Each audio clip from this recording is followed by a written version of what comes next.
Hello everyone, this is Kush from Computer Science and Engineering Department of National Institute of Technology. I am currently pursuing BTech there. So आज हम लोग एक बहुत ही बढ़िया chapter जो है लॉस ऑफ मोशन उसके ऊपर हम लोग कुछ क्वेश्चन देखने जा रहे हैं। तो लॉस ऑफ मोशन में जैसे कि मैं थोड़ा ब्रीफ दे देता हूँ। उसमें बेसिकली तीन न्यूटन लॉ की मोटी मोटी बात हुई है। न्यूटन फर्स्ट लॉ वो क्या होता है? Law of inertia. जो बॉडी चलती हुई है वो चलती में ही रहेगी unless acted upon by an external force. Newton second law, law of momentum. Law of momentum मतलब for momentum is directly proportional to the velocity of an object. तो इसमें ज्यादा समझने वाली बात नहीं। फर्स्ट और थर्ड में थोड़ा समझ सकते हैं। तीसरा जो मोमेंट है वो प्रैक्टिकल लाइफ में भी बहुत इंपॉर्टेंट है। Each and every action has an equal and opposite reaction. ये हो गया बाय वर्ड्स।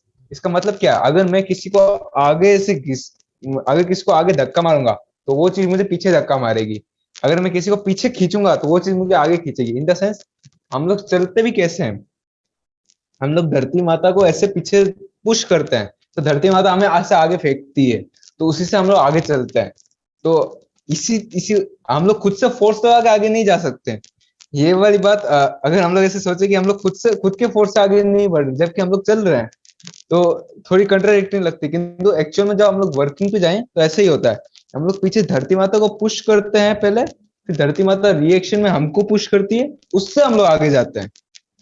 तो हालांकि वो हम लोग ऐसे ऐसे हम लोग सोचते हैं कि हम लोग ने खुद को पुश करके आगे आगे पहुंचा है। तो एक्चुअल में ऐसा होता है। तो यही तीन मोटे मोटे नियम है। पहला इनर्शिया की जो चलती हुई बॉडी है वो चलने वाली मोशन में ही रहेगी। जो रुकी हुई है वो रुकी हुई रहेगी unless acted by action force. आपने कोई बाहर से धक्का लगा दिया या कुछ भी कर दिया या अंदरूनी विस्फोट हो गया। अंदरूनी विस्फोट भी ऐसे मतलब बॉडी का गिना नहीं जाता है। एक्सटर्नल एक्सटर्नल विस्फोट हो गया, कोई बम बट हो गया, तो वो बॉडी मूव मूव करेगी। दूसरा momentum P directly proportional to V. P directly proportional to, अच्छा ओके, इसको मैं प्रोपोर्शनल के लिए यूज कर रहा हूँ। प्रोपोर्शनल टू वी, वी मतलब वेलोसिटी। उसका तीसरा जो है कि each and every loss of equal. तो each and every body is acted upon equal and opposite reaction. तो वो वही रिएक्शन वाला। तो इससे एक और चीज निकल के आती है F equal to M A. ये तो मोटे मोटे F equal to M A से अपना काम हो जाता है। P equal to M V भी हम लोग लिख सकते हैं। ये दो फॉर्मूला है, इससे ही अपना सारा काम हो जाएगा। बाकी सारी चीज के हमको सोचने की जरूरत ही नहीं है। ठीक है। और बाकी थोड़ा बहुत फॉर्मूला से अगर हम लोग friction is directly proportional to nu into N. ये न्यू है, न्यू मतलब फ्रिक्शन कोफिशिएंट। ये सब बातें ये थोड़े बहुत फॉर्मूले से हम लोग याद रख सकते हैं। और बाकी जैसे जैसे चैप्टर में हम लोग आगे बढ़ेंगे मैं बताते जाऊँ। ठीक है। तो पहला क्वेश्चन है, ball is travelling in uniform translatory motion. This means वो यूनिफॉर्म ट्रांसलेटरी मोशन है। यूनिफॉर्म मतलब वो जैसे है उसी अवस्था में रहने वाली। वेलोसिटी उसकी है, उसके पास वेलोसिटी ऑलरेडी है। ट्रांसलेटरी मतलब वो वन डायरेक्शन में चल रहा है। मतलब क्या हो रहा है? एक चीज है, वो बॉल है सपोज, वैसे चलते जा रही है कांस्टेंट वेलोसिटी। यूनिफॉर्म मतलब कांस्टेंट वेलोसिटी के साथ वो चल रही है। मतलब वो रेस्ट में नहीं, नहीं, ए ऑप्शन गलत। A path can be straight line on circular and a ball travels with uniform speed. सही है। All parts of the ball have the same velocity, magnitude, direction. I don't think so. The center of the moon moves with constant velocity and the ball spins around its center uniformly. ये भी एक good point है। ये बात तो sure है कि ये तो इससे जल्दी ट्रांसलेटरी मोशन इसने बोला है। तो जहां तक मेरे को इसमें ये खेल इसमें करना चाहते हैं ट्रांसलेटरी मोशन में। जो यहाँ पे बात हो रही है थर्ड में स्पिंस, स्पिंस जैसे ही सोच लो तो रोटेशनल मोशन आ जाता है। तो जनरली जो हम लोग बॉल चलाते हैं, घुमाते हैं, तो v equal to M V automatically घूम जाती है। ये ऑटोमेटिक बाय डिफॉल्ट कंडीशन होती है, वरना वो फिर बॉल अपना चेंज करती रहेगी वेलोसिटी, और तो वो यूनिफॉर्म नहीं रहेगा। तो इसमें दो बात हो सकती है।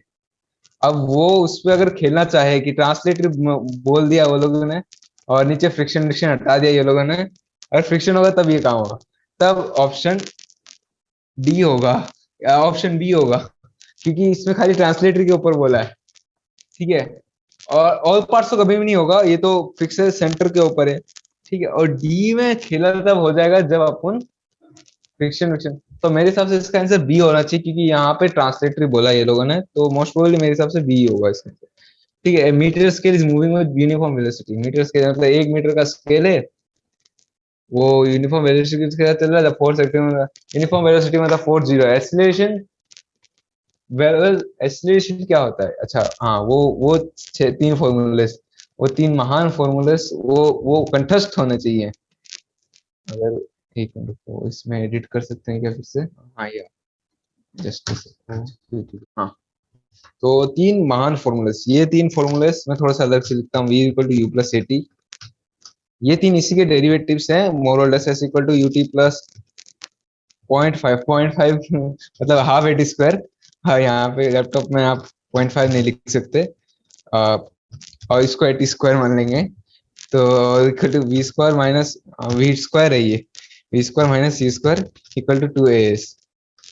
तो हाँ ठीक है, तो ये तीन फॉर्मूला से अपना जीवन निकल जाएगा। तो यूनिफॉर्म वेलोसिटी है, तो मतलब यूनिफॉर्म वेलोसिटी, वेलोसिटी चेंज नहीं हो रही, मतलब एक्सीलरेशन गिर रहा। Rate of change of velocity is acceleration. तो ये वाले पॉइंट भी मेंशन कर सकते हैं यहाँ पे हम लोग कहीं पे।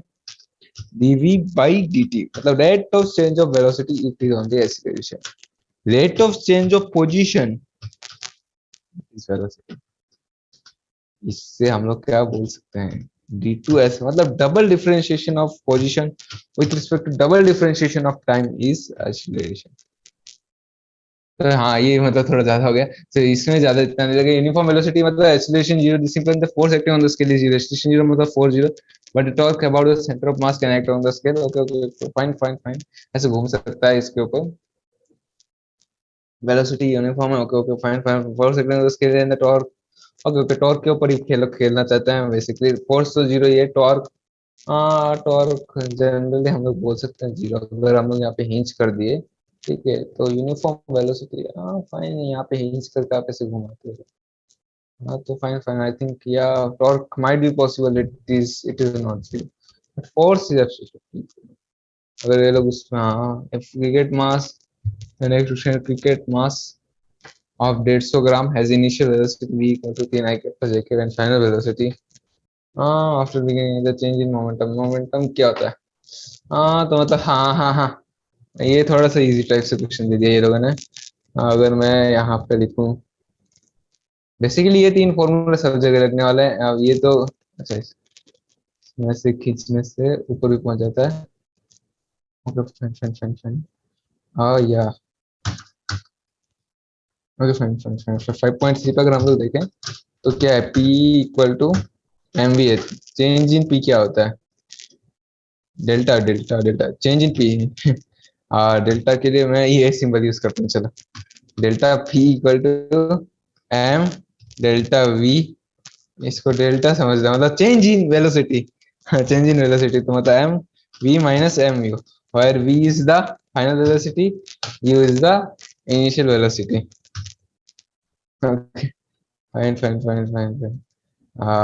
तो इसको अगर हम लोग प्लेस करें, इसमें वैल्यूज डाले अगर हम लोग, तो v अपने पास -3 और ये -3 आके माइनस यहाँ पे डालेंगे तो क्या आएगा? Almost equal to m v minus u करेंगे तो -12 ले लेते हैं दोनों में से, तो 3 3 का 6, 6i प्लस 8j, और एम की वैल्यू 150 ग्राम, 150 ग्राम, 150 ग्राम डाल देते हैं। 150 डिवाइडेड बाई 1000 भी कर सकते हैं ऐसे, मतलब 4 kg फॉर कन्वेंशंस। अच्छा हाँ, तो इसमें तो दिया है kg मीटर पर सेकेंड, तो हाँ कर सकते हैं। माइनस और रहेगा बाहर, ठीक है। 15 डिवाइडेड बाई 100 रहेगा इंटू 6, 15 इंटू 6 यानी कि 90 डिवाइडेड बाई 6 तो 0.9 हो गया। हाँ 0.9, और ये हो गया 120। ये बेसिकली कैलकुलेशन 0.9 प्लस 1.2 होना चाहिए मेरे हिसाब से। ऑप्शन सी मैच हो गया। The previous magnitude momentum transferred due to it. Okay, magnitude of momentum transferred. mv से आपका mu हो रहा है, change in momentum. Magnitude of momentum, अच्छा अच्छा अच्छा, मैग्नीट्यूड तो इसका 0.9 प्लस 1.2 जो निकला, इसका मैग्नीट्यूड निकालना है। Magnitude of a vector quantity is always calculate is under root v1 square, मतलब जितने भी कंपोनेंट सबका स्क्वायर करके अंडर रूट कर दो, सीधा सीधा फॉर्मूला है। इसका क्या होगा, स्क्वायर रूट ऑफ 0.9 का 0.9 का स्क्वायर प्लस 1.2 का स्क्वायर, 0.9 का स्क्वायर प्लस 1.2 का स्क्वायर, 0.9 इंटू 0.9 हो गया 0.81, और 0.81 प्लस वो हो गया 144, 1.4 आई थिंक, तो 2.25, तो हो गया 2.5 स्क्वायर रूट, तो मेरे हिसाब से 2.5 हो जाएगा, 2.5 का कोई ऑप्शन, अच्छा अच्छा सॉरी 1.5, सॉरी 1.5, हाँ बिकॉज 225 आ रहा है स्क्वायर रूट। इसको अगर हम लोग कैलकुलेट करें, ये बेसिकली कैलकुलेशन है, इसमें 2.25 आएगा ये, तो स्क्वायर रूट ऑफ इसका 1.5 आना चाहिए मेरे हिसाब से। तो मैं ये समझना चाहिए, conservation momentum in collision between particles can be understood from conservation of Newton second P is directly, तो न्यूटन सेकंड लॉ बेसिकली ये है, ये सेकंड लॉ है न्यूटन का, ये थर्ड लॉ है, ये फ्रिक्शन वाला लॉ है, और ये मोशंस के लॉ है, मोशंस के लॉ बोल दो या फॉर्मूला बोल दो, तो ये वाली चीज ब्रह्मास्त्र है अपनी, इसी को ये सब देख के सब बेड़ा पार होने वाला अपना। A hockey player is moving northward and suddenly turns westward with the same speed to avoid an opponent. Okay, fine fine fine fine fine, वो नॉर्थ की तरफ जा रहा था, अचानक से वेस्ट की तरफ घूम गया। हाँ वो मतलब ताकि वो छुपा सके अपना वो बॉल को उससे ओपोनेंट से।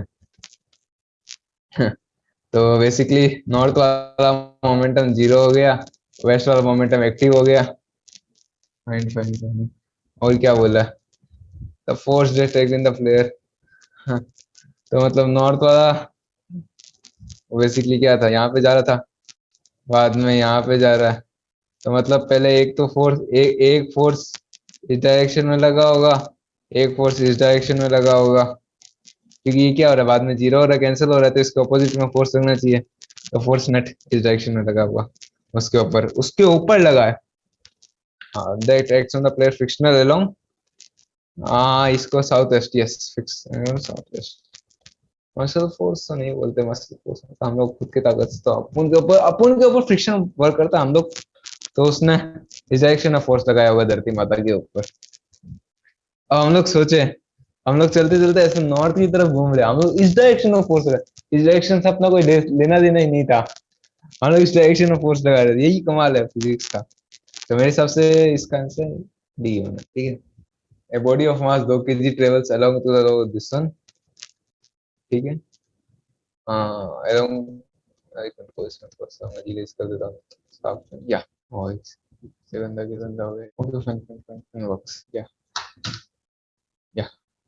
बॉडी ऑफ मास दोस्त की है, ऐसे एक्सटी चल रहा है, पी अपने को दिया है, क्यू दिया, आर दिया, फोर्सर है यार, ये वाला फॉर्मूला लग गया, मैं बोला ही था, एक्स एक्स मतलब पोजीशन, हाँ बोला था इससे अपना ब्रह्मास्त्र होगा, तो यहीं पे लग गया।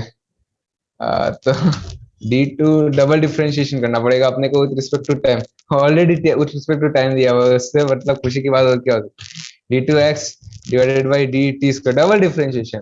अब डबल डिफरेंशिएशन करना थोड़ा सा आना चाहिए इसमें, मैं बोलूंगा, तो फर्स्ट पहली बार डिरिवेशन एक बार डिराइव करते हैं अपन, dx बाई dt करें तो क्या होगा, p plus 2qt plus 3rt square. तो अगर मैं जनरली एक रूल बनाना चाहूँ डिफरेंशिएशन का, a p पावर n, इसका डिफरेंशिएशन क्या होगा, डिफरेंशिएशन अगर इसका करें तो a n p power n minus, अच्छा यहाँ एक काम करता हूँ, मैं पावर को आगे से ऐसे लिख दूंगा ब्रैकेट में, a p पावर n को a n p power n minus, मतलब जो माथे पे है वो नीचे आ जाएगा, और अगर माथे पे कुछ नहीं है यानी कांस्टेंट है तो उसका जीरो हो जाएगा, ये जनरली मोटा मोटा डिफरेंशिएशन का रूल है। तो इसको एक बार डिफरेंशिएशन किया इसको, तो ये आ गया, जो t के माथे में था 2, और t है तो नॉर्मल उसके माथे में 1 है, तो वो आगे आ गया, और एक माइनस हो गया तो जीरो हो गया वो, और उसके बाद उसको और एक बार डिफरेंशिएशन करना अपने को। तो क्या होगा, पी कोशेट है, यदि कोशेट का डिफरेंशिएशन 0, ये हो गया T power 1 plus 6 R T. 2Q मतलब हो गया 8 प्लस 6 × r यानी 6 × 5 हो गया 30। 30 इंटू टी इक्वल टू 2 दिया हुआ है, टी इक्वल टू 2 यानी कि 60। 8 प्लस 60 68। 68 न्यूटन। नेक्स्ट क्वेश्चन पे अगर हम लोग बढ़ना चाहे, a body with mass 5 kg acted upon by force of -3, यहाँ पे लग रहा है 4 नीचे लग रहा है और 4 ऊपर लग रहा है। तो अगर कन्वेंशन में बताना चाहूँ थोड़ा सा, अगर यहाँ पे बता सकूँ मैं, ये पॉजिटिव आई माना जाता है इस डायरेक्शन को, इस डायरेक्शन को पॉजिटिव जे माना जाता है। नॉर्मल कन्वेंशन है ये। और इसके ऊपर अगर हम लोग थोड़ा सा साफ सफाई कर दें तो कन्वेंशंस स्केल कर सकता हूँ डिफरेंट। हाँ तो वही उसको नॉर्मल आई मानेंगे, उसको नॉर्मल जे मानेंगे, और ऊपर वाले मतलब इस तरफ को नॉर्मल जे, इस तरफ को नॉर्मल आई, मतलब इन द सेंस या। नेक्स्ट 5.8 जो कर रहे हैं हम लोग, 5 के वहां से फोर्स इतना दिया हुआ, इनिशियल वेलोसिटी दी हुई है। हाँ मतलब vx क्या हो जाए, 0 हो जाए vx। तो अपने को पता है vx equal to ux minus 280। अपने को अपना क्योंकि टाइम ही चाहिए, bx हो जाए 0 तो ux इक्वल टू 280 हो जाए, 280 हो जाए। tx क्या, t क्या होगा, ux divided by 2a। ux क्या है, -3। जनरली ओके फाइन, अच्छा सॉरी, ux क्या है 6, मतलब एक डायरेक्शन में 6 आई के डिवाइडेड बाई 2 इंटू एसिलेशन क्या होता है, फोर्स डिवाइडेड बाई मास। यहाँ से अगर हम लोग देखें तो एसिलेशन क्या है, force divided by mass. Force कितना लग रहा है, -3 डिवाइडेड बाई 5, तो कितना हो गया 6 डिवाइडेड बाई 2 तो ऑलरेडी था, 3 डिवाइडेड बाई फोर्स कितना था -3 डिवाइडेड बाई 5 करेंगे तो इंटू 5 हो जाएगा यहाँ पे, तो ऑलरेडी यहाँ पे माइनस था ही 6 ना। तो बेसिकली मतलब ऑलमोस्ट उसका मोड लेते हुए चलना है अपने को। 5 सेकेंड, 5 सेकेंड अगर ऑप्शन में नहीं है, ओके फाइन, लेट्स सी कोई गलती की होगी हमने। 6 divided by 6 divided by -3 divided by 5, 6 into 5 6 into 10 होना चाहिए सेल्स का हिसाब से। 6 डिवाइडेड बाई 2, अच्छा v, oh v x equal to x minus 280, अच्छा ये गलत लिख दिया, प्लस 280 होगा। हाँ सॉरी सॉरी सॉरी, तो ये माइनस, तो माइनस माइनस ऑलरेडी यहाँ पे कैंसिल हो जाएगा, प्लस हो जाएगा यहाँ पे। फाइन, तो टी इक्वल टू यहाँ पे कैसा आना चाहिए, 2 तो है ही नहीं, तो क्या आना चाहिए 6 इंटू 5 प्लस 3 इक्वल टू 10। या वर्क्स, एक का हमें सब option the. A car of mass m starts from rest. Okay, fine. Requires along the each direction in 2 seconds. Okay. As in the car moves with uniform acceleration uniform constant है. The force exerted on the cars. Oh, the force acceleration क्या है? Same. V equal to u plus at फिर से लगाएंगे. V equal to u plus at हम लोग फिर से लगाएंगे. V अपने को पता है 2 सेकंड में कितना है? Equal to 2a.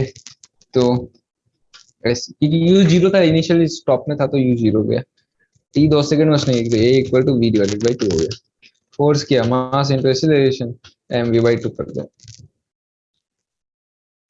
और काम मूव कर रही है फ्रॉम वेस्ट ईस्ट में चल रही है, तो फोर्स ईस्ट में लगेगा उसके ऊपर।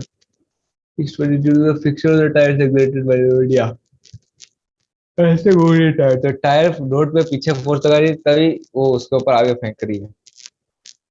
नहीं mv/2 ईस्टवर्ड लगेगा, और कितना लगेगा एग्जैक्टली बाय ऐसे भी ऑप्शन होना चाहिए मेरे हिसाब से।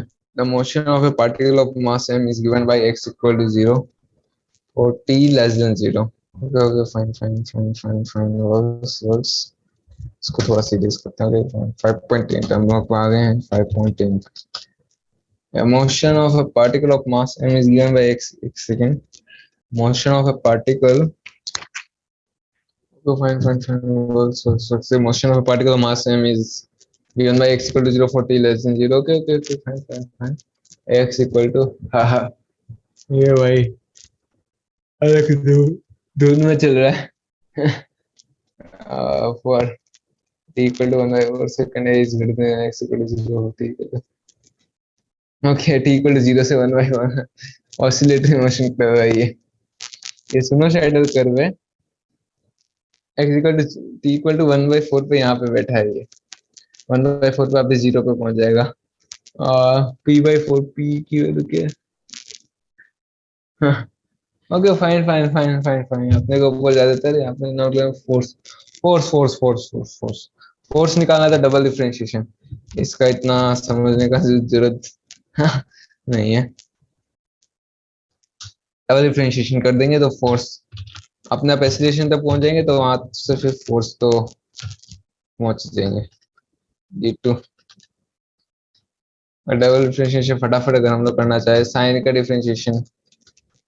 का डिफरेंशिएशन कोस होता है, कोस कोस तो 4 बाहर आ जाएगा, 4a कोस, इसको a का डिफरेंशिएशन कर रहा हूँ मैं। ओके फाइन, 4 pta और इसके बाद फिर से एक और डिफरेंशिएशन करेंगे तो 4 स्क्वायर हो जाएगा तो 16a साइन, और मैं एक बार माइनस करना पड़ेगा, -16a साइन 4pt, हो गया फोर्स आइसोलेशन हो गया। इसके बाद से मल्टीप्लाई कर देंगे, वहां से मल्टीप्लाई कर देते हैं तो फिर ही ऑलरेडी फोर्स हो गया। Force t equal to 8/1/8 equal to 1/8, p की वैल्यू दी है क्या? पी की वैल्यू नहीं दी, फिर टी इक्वल टू 1/8 डालने से तो 4/8 p/2 होगा। ओह ओके, कहीं पे कुछ दिया हुआ हो। ओके, टी इक्वल टू 1/4 पे x equal to 0 for t less than 0 सेकंड, साइन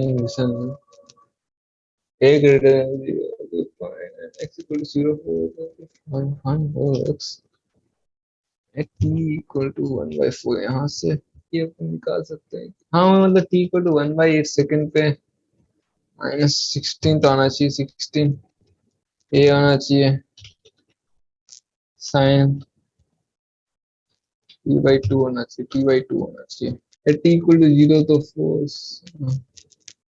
अचानक से इम्पल्स मतलब चेंज इन वेलोसिटी, वेलोसिटी मतलब t इक्वल टू 0 में तो 4 है, 4a पाई स्क्वायर की वैल्यू कहाँ से आ रही है, ये मेरे को थोड़ा सा जानना था। p की वैल्यू क्या पाई स्क्वायर है?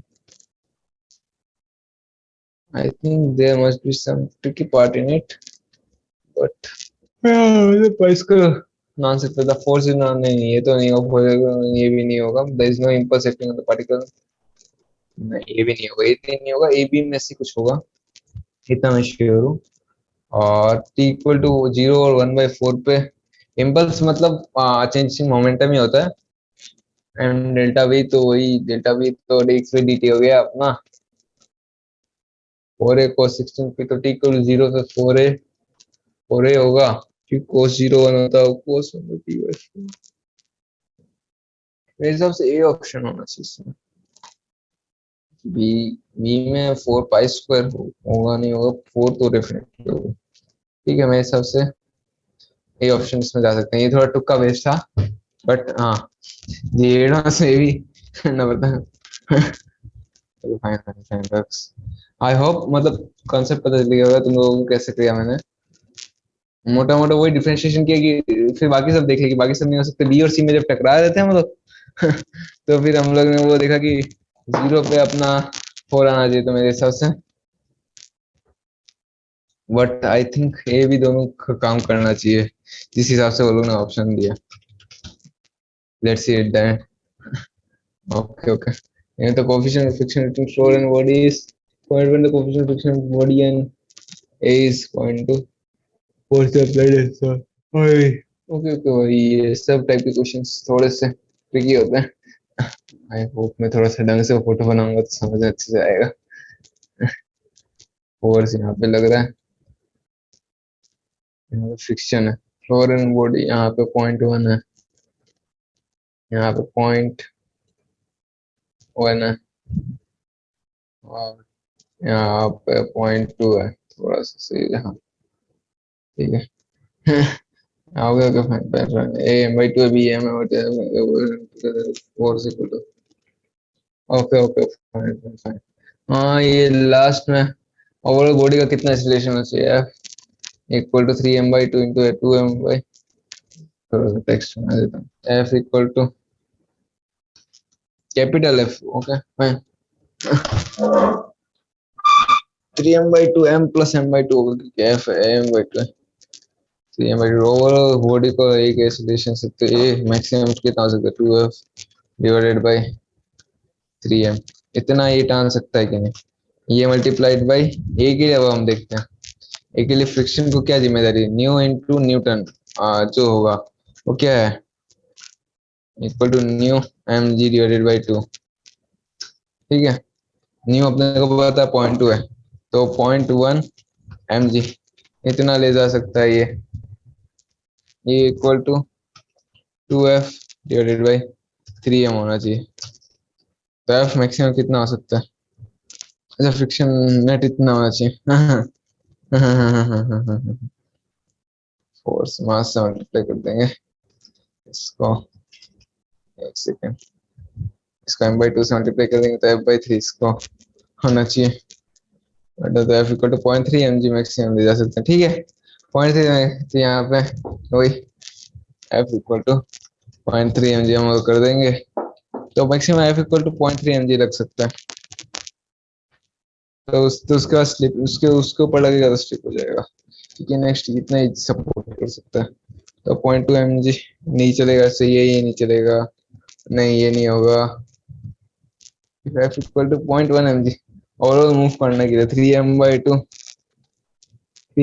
एम जी इंटू ये कितना नीचे कितना 0.1 0.15 एम जी 0.15 एम जी से ज्यादा होना चाहिए 0.15 एम जी से ज्यादा होना चाहिए आई थिंक या 0.15 एम जी से ज्यादा होना चाहिए या तो 0.15 एम जी से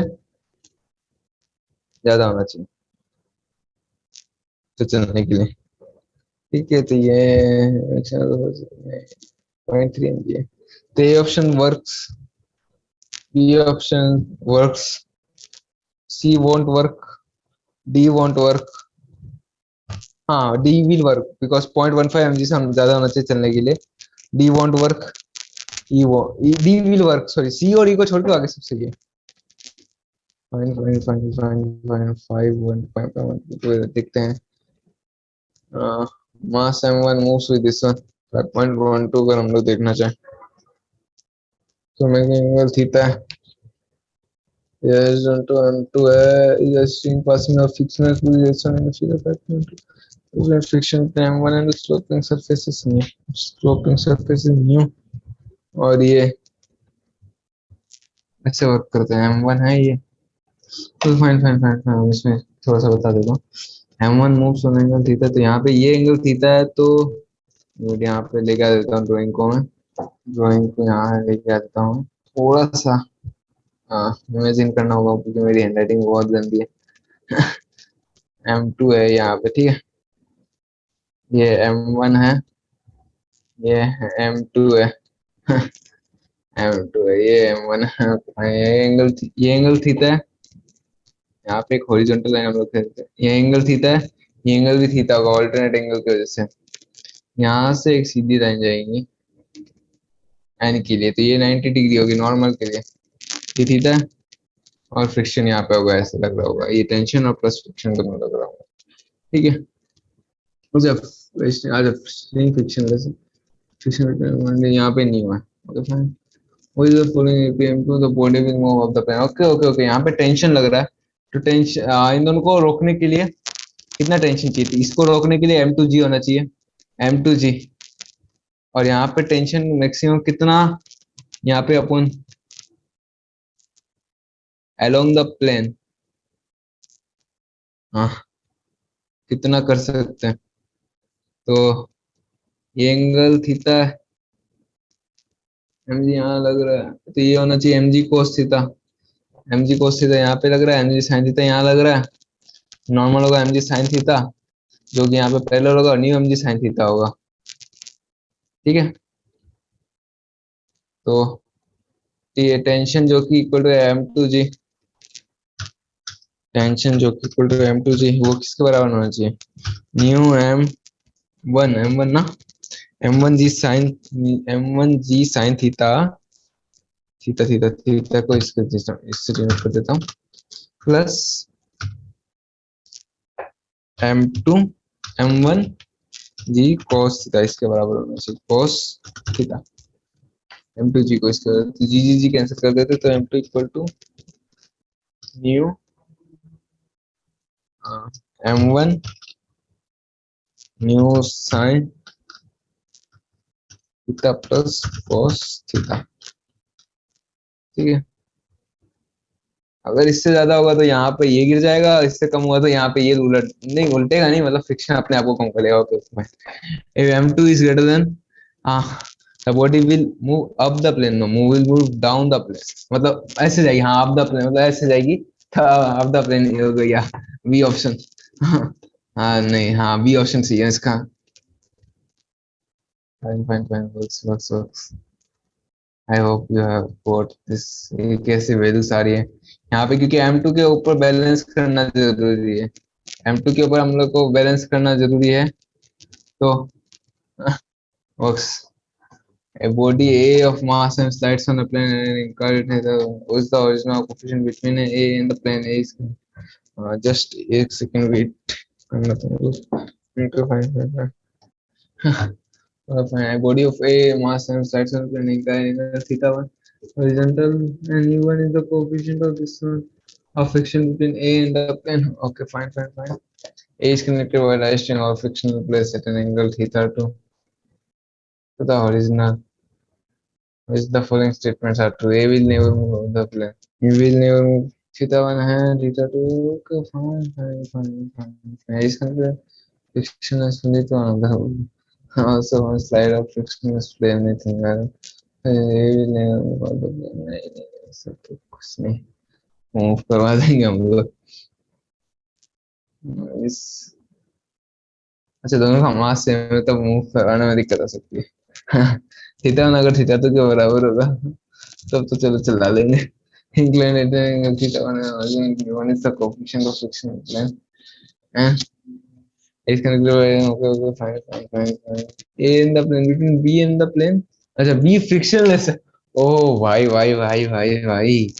ये तो बहुत ही इम्पोर्टेंट, बहुत बढ़िया क्वेश्चन है ये, मैं इम्पोर्टेंट मार्क कर सकता हूँ, इतना बढ़िया क्वेश्चन है ये। बी को पहली बार ये लोग ने फ्रिक्शनलेस डिक्लेयर किया है, जो कि अपने आप में एक चैलेंज करने वाला अपने को। ठीक है, फाइन हम लोग लड़ेंगे, कुछ नहीं ऐसा, कुछ खास बात नहीं। ओके फाइन, ठीक है, कोई बात नहीं, ठीक है। देखते हैं, यहाँ पे थीटा टू दिया हुआ है, करते जाते हैं। ठीक है, थोड़ा B2 से शुरू करते हैं, जब फ्रिक्शनलेस यहाँ पे टेंशन दी हुई थी। ठीक है, M2 यहाँ फ्रिक्शन नहीं लगना, तो टेंशन इसके बराबर होगा M2 साइन थीटा 2। अगर रुकने के ऊपर अपन ध्यान देते हैं, ठीक है, रोकने के ऊपर ध्यान देते हैं, तो T equal to M2 sine theta 2, fraction यहाँ पे बना, वही थीटा यहाँ पे भी लगना चाहिए, तो M2 साइन थीटा 2 जो कि इक्वल टू होना चाहिए M2 साइन, हाँ सॉरी ये कोस आ जाएगा, कोस हाँ, कोस थीटा 2 हो जाएगा, जो कि होना चाहिए, जो कि टेंशन इक्वल टू होना चाहिए तो साइन नहीं, M1 का साइन cos थीटा 1 होना चाहिए, प्लस M1 का sine mu one M1 sine theta 1 होना चाहिए। M सबसे हटा दो तो cos theta 2 equal to cos 1 plus mu sine theta 2, mu equal to sine theta 2 minus sine theta 1 cos theta 1। Okay हाँ नहीं, नो, ये जिस दिन बैलेंस नहीं होगा, जब अगर और ए को मूव अप करने के लिए ऊपर करना पड़ेगा इसको, या ये सही है। यहाँ पे कोस नहीं होगा, साइन होगा ऑब्वियसली। सॉरी सॉरी, मैंने वो गलती कर दी। ठीक है, फाइन फाइन फाइन, ऑप्शन मिल रहा है इसके साथ। तो ऑप्शन मैचिंग का टेक्निक भी यूज करना पड़ेगा अपने। फाइन फाइन फाइन, नेक्स्ट अगर हम लोग देखना चाहे तो 5.1 question. 50 gram moving opposite direction 5 metre collapse and rebound with the same speed. एक इस डायरेक्शन में जा रहा है, एक इस डायरेक्शन में जा रहा है, एक इस डायरेक्शन में जा रहा है। इसकी स्पीड एक इस डायरेक्शन में जा रहा है, दूर से एक इस डायरेक्शन में आ रहा है। ये 5 मीटर पर सेकंड 50 ग्राम, वो भी 5 मीटर पर second 50 gram. Position last 2.3 second. Impulse change in velocity कितनी है? 50 ग्राम। नेट चेंज इन वेलोसिटी तो दोनों रिवर्स हो गए। फाइन, किसी का निकालना चाहिए। 50 ग्राम इंटू 5 मीटर पर second. Okay okay, fine fine fine fine fine fine fine. तो 50 डिवाइडेड बाई 1000 करना पड़ेगा, जो कि है divided by 20 multiplied by velocity, जो कि है 0.25। नहीं नहीं, सॉरी, वेलोसिटी 5 इक्वल टू 0.25। एक बॉडी में चेंज आएगा तो दो में 0.5 का चेंज आएगा। इसको मास से multiply. Force equal to change in velocity था 10, 0.25 मीटर पर सेकंड, केजी मीटर पर सेकंड होगा पर पे। और फोर्स क्या होगा? Force m into delta v, जो कि होगा 2 into v, 2 into 5 divided by time, जो कि है 10⁻³ इंटू 10⁻³ इंटू 10⁻4 कर देगा। m इंटू 10⁻4, ग्राम को केजी में 10⁻³ इंटू 10 तो 500 न्यूटन फोर्स लगने वाला है एक बॉडी के ऊपर। ज्यादा खुद दिए क्या? ओके फाइन, 500 इंच होगा ना। 10 10 10 इंटू 10⁻4 5 on each ball,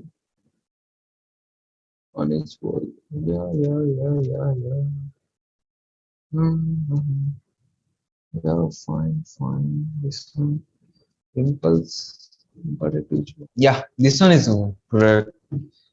बाकी सब मेरे को इतना सही नहीं लगा। ठीक है, थियोरेटिकल क्वेश्चन था।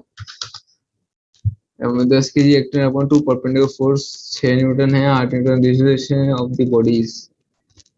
10 kg ऑफ द मास है, वो दो परपेंडिकुलर फोर्स उसके ऊपर है 6 न्यूटन है ना।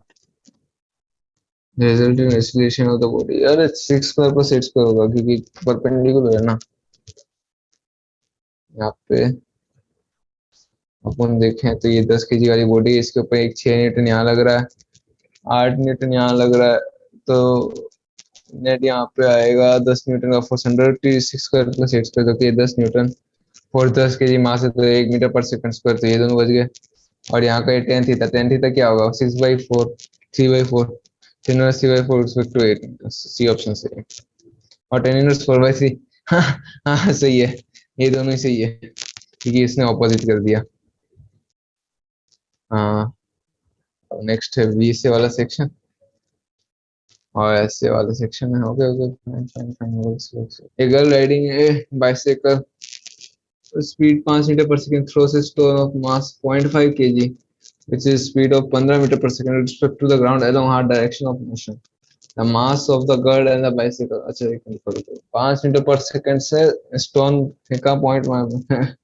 ओके, ऐसे स्पीड ऑफ 15 मीटर से या पीछे जाएगी वो, तो सीधे ही फेंकने को मानते था। Net before equal net after कर देना। 50 kg प्लस 50.5 इंटू फैला है 5 मीटर पर सेकंड। एक मिनट को, बहुत ही इंटरेस्टिंग क्वेश्चन है, हालांकि कुछ है नहीं खास इसमें। एक सेकंड या तो 50.5 है, वो आगे किससे चल रहा था?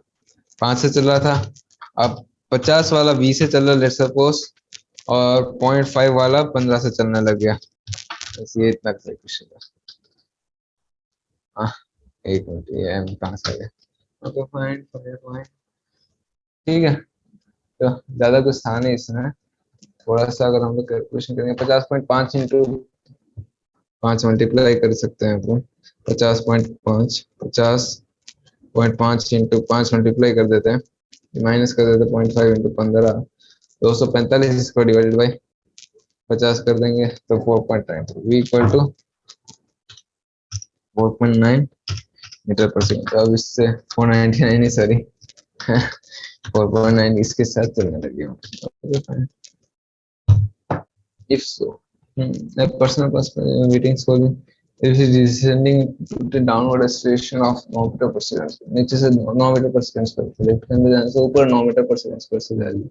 9981 के जी 500 नीचे लग रहा है ऊपर। या ये भी बढ़िया एग्जांपल, बढ़िया एग्जांपल यार, बहुत सही से क्वेश्चंस देंगे। लिफ्ट नीचे जा रही है, तो उस लिफ्ट के अंदर अगर हम लोग बैठेंगे तो हमको ऊपर जाते हुए दिखेगी लिफ्ट। इन द सेंस ये अवश्य याद रखना चाहिए कि हमको अपोजिट में लगाना। तो 9 मीटर पर सेकंड स्क्वायर से ऊपर जाते हुए यहाँ पे लिफ्ट लगेगी अपने को। नीचे 10 मीटर पर सेकंड स्क्वायर से एक्सीलरेशन लग रहा है, तो नेट नीचे 1 मीटर पर सेकंड स्क्वायर नीचे एक्सीलरेशन लग रहा है। और 50 केजी अपने को नेट मास है, तो 50 इंटू तो 50 Newton, 50 Newton net normal force लगेगा, तो उसका वजन आएगा 50 न्यूटन का नेट रीडिंग आनी चाहिए। Position of a graph of mass x by t, तो dx by dt is the velocity is the slope of x anti graph, dx by dt की velocity है। okay, the position of the what is the impulse of the body, 0 से 4। okay, impulse मतलब change in velocity m delta v कर दो, तो 2 into delta v। v क्या है, slope. यहाँ पे स्लोप, यहाँ पे चलो स्लोप 0 हो गया, यहाँ पे स्लोप क्या 4 डिवाइडेड बाई 3, तो क्या है 10 inverse 4 divided by 3। Tan theta क्या है यहाँ पे 3 डिवाइडेड बाई 4 ना। यहाँ पे कितना है, यहाँ पे ये 3 है, ये 4, तो 3/4 इंटू मास 2, 1.5 kg पर न्यूटन। नेक्स्ट क्वेश्चन पे अपन देखे पर्सन ड्राइविंग। एक second. A person driving a car suddenly applies the brake on swinging its side on the road. If he is not wearing seat belt, okay, he falls forward and hits the head against the swing. Why? Because of the law of inertia. सबसे पहले law Newton law of motion का है ये, कि वो चल रहा था ऐसे, गाड़ी चला रहा था, अचानक से ब्रेक मारा, मतलब क्या हुई, गाड़ी रुक गई, किंतु उसको चलते रहने का मन है, तो ऐसे चलते चलते जाके ठक करके लग गया उसका। Velocity of body of mass 2 kg, function Steven game, find the momentum. Momentum तो इजी, मास से खाली मल्टीप्लाई कर देना है वेलोसिटी से, तो मोमेंटम आ जाएगा। तो इस वेलोसिटी वेक्टर को ही मास से मल्टीप्लाई कर देते हैं अपन। Okay fine fine fine. तो हाँ एक सेकंड, बस इसको थोड़ा सा इरेज कर देता हूँ, इसको भी थोड़ा सा इरेज कर देता हूँ। हाँ ओके फाइन, अरे थोड़े कागज क्या, इसको भी इरेज कर देता हूँ, या वर्क्स। तो 5.20 में अपन आ चुके हैं। तो मोमेंटम क्या होगा, मास इंटू वेलोसिटी। मास को मल्टीप्लाई कर देंगे, वेलोसिटी 2 kg, तो 40 प्लस 2t² होगा, यही मोमेंटम है। और force change in momentum, force होता है change in momentum with respect to time, जो कि है 40 प्लस 4, डिफरेंशिएशन करेंगे तो 4 + 40 हो जाएगा। तो अपने को t = 2 सेकंड में ये निकालना, 2 सेकंड पुट कर देते हैं, तो 8 प्लस कितना आएगा, 4 प्लस 6 2 2 8, फिर से 16 आ जाएगा। t = 2 सेकंड में 4 + 8 यानी कि 12। Easy question. A block placed on the rough horizontal surface is pulled by a horizontal force F, let F be the force applied by the rough surface on the block. Okay, fine. Float. मैं बता देता हूँ generally क्या होता है। एक time तक जब आप फोर्स लगा रहे हो, F वर्सेस F ना, ये छोटा F मान लो, ये बड़ा F। एक टाइम तक जब आप फोर्स लगा रहे हो, जब कर लेगा तब तक लगाओ, फ्रिक्शन उसको मेंटेन करता रहेगा। ठीक है, फ्रिक्शन F = y = x है, ये F = x। उसके बाद एक टाइम आएगा जब वो टूट जाएगा, तो उसके बाद फ्रिक्शन कांस्टेंट हो जाएगा, फोर्स आप कितना भी लगाते रहो। जब आप वो अब चलने लगेगी जब बॉडी। ठीक है, नेक्स्ट क्वेश्चन अगर हम लोग देखें तो what are porcelain object wrapped in paper before packaging or transportation? Okay, ये क्वेश्चन है तो porcelain objects wrapped in paper और स्ट्रॉ। ओके फाइन फाइन, मिट्टी के बर्तन को मतलब प्लास्टिक और उसमें रैप क्यों करते हैं, जनरली यही क्वेश्चन है, ताकि जो फोर्स लगेंगे ना, जैसे फेंक रहे हैं यहाँ पे वहां पे फेंक रहे हैं, तो वो फोर्स को एब्जॉर्ब कर सके। सबसे बड़ा कारण यही होता है। Why does a child feel more pain when he falls down on a hard cement floor? When he falls on soft muddy ground? हाँ हाँ, वही मतलब फ्रिक्शन, हार्ड सीमेंट फ्लोर में फ्रिक्शन ज्यादा होता है तो उसको ज्यादा चोट लगती है। और वही इसी का फ्रिक्शन का कोफिशिएंट वैल्यू है इससे, फ्रिक्शन कोफिशिएंट का। A woman throws an object of mass 500 kg with speed meter. A woman throws an object of mass 500 kg with speed 25 meter per second. What is the impulse imparted by the object? Impulse क्या होगा? M into V। तो तो क्या होगा, 500 ग्राम का object आधा KG का object हो गया मतलब, और 25 मीटर पर सेकंड से आप फेंक रहे हो, तो इम्पल्स क्या होता है, change in velocity, change in momentum, sorry impulse in change in momentum, तो एम डेल्टा वी हो गया बेसिकली। उससे ज्यादा तो इसको अगर हम लोग करना चाहे तो एम डेल्टा वी मतलब आधा के जी इंटू 25 मीटर पर सेकेंड, तो इसको हम लोग डिवाइड कर सकते हैं ऐसे, 0.5 इंटू 25 मीटर पर सेकेंड से आया था, तो यही हो गया अपना इम्पल्स, तो 120 शायद यही होता है इसकी। हाँ, ये तो ऑब्जेक्ट फिर से world rebounds with half the original speeds, मतलब 25 मीटर पर सेकेंड से जा रहा था बाद में 12:30 से आ रहा है, 12:30 से आ रहा है, तो चेंज इन मोमेंटम हम लोग आराम से निकाल सकते हैं। अरे चेंज इन मोमेंटम 500 ग्राम मतलब आधा केजी हो गया, 12:30 अच्छा इसमें एक गुड पॉइंट है, यहाँ पे माइनस आई के पे और 25 से ज्यादा प्लस 25 होगा, क्योंकि माइनस माइनस 25 मान लो, माइनस माइनस, क्योंकि इसका डायरेक्शन भी होता है, मोमेंटम में डायरेक्शन बहुत इंपॉर्टेंट चीज है, तो इसमें थोड़ा सा ध्यान रखना वाली बात थी। और तो शायद इसमें वो इस क्वेश्चन में ज्यादा कोई बात है नहीं। 0.5 इंटू 37.5 अगर हम लोग कैलकुलेट करें इसको फटाक से, 0.5 इंटू 37.5 अगर हम लोग करें तो 18.75 निकल के आता है, 18.75, तो इतना केजी मीटर पर सेकंड, इतना का वो लगा। तो उसके बाद हाँ भाई, mountain roads generally made winding upwards rather than going straight up. Okay, why are mountain roads generally made winding upwards rather than going straight up? Okay, mountain roads generally winding upwards rather than going straight up. Okay, ये question मैं थोड़ा सा research करके आऊंगा इसके ऊपर, इसका answer मुझे अभी नहीं पता, मैं नेक्स्ट सेशन में बताऊंगा। तो इसके लपेट वाइंड अप करते हैं सेशन।